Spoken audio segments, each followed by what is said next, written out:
ዳኒ ደግሞ ምን አስቦ ነው ደግሞ ዛሬ ሁለቱን ያገናኘው? ጋይስ እኔ እኮ ግርም ብሎኛል። ቡዜ ለምን እንዳስታረቀቻቸው ባላቅም አይዶን ነው ብቻ እንግዲህ ዳኒም ደግሞ እንግዲህ ተመልሶ መጥቷል።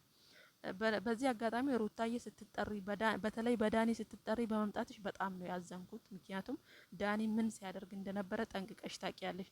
ዛሬ ግን አፉን ቅቤ ቀብቶ መጥቷል ዳኒ ማለት ነው።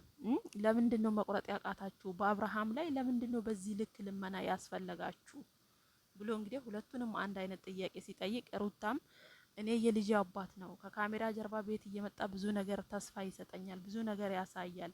ስለዚህ ለልጄ ስል ነው በዚህ ልክ እሱን የምከተለው እንጂ ለሌላ ነገር አይደለም ብላ መልሳለች ሩቲ ማለት ነው። ሄርሜላም ደግሞ ስለምወደው ስለማፈቅረው ብዙ ነገር ከሱ ጋር ስላሳለፍኩኝ ለዛ ነው አብርሃምን የምከተለው በማለት እንግዲህ ሁለታቸው መልስ መልሰውለታል። ዳኒሻ እንግዲህ በስተመጨረሻው ምን እንዳሰበ አላቅም። ከዚህ በኋላም ደግሞ ከህይወቱ እንዳይወጡና እሱን እንዲከተሉ በስተመጨረሻው ምንድነው ያላቸው?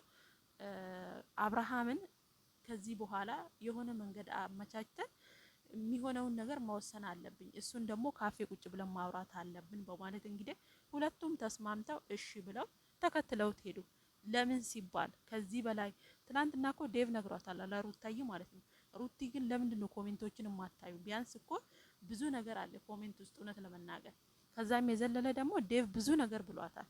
ታዩ እርሺው አሁን ላይ እንደ ተፈላጊነት ራሱን እያየ ነው።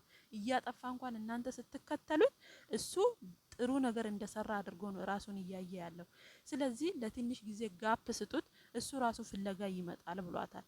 ዛሬ ደግሞ ዳኒ ጭራሽ እሱን እንዲከተሉት ቁጭ ብለን እናውራና የሆነ መንገድ የሆነ ነገር መፍጠር አለብን። አያችሁ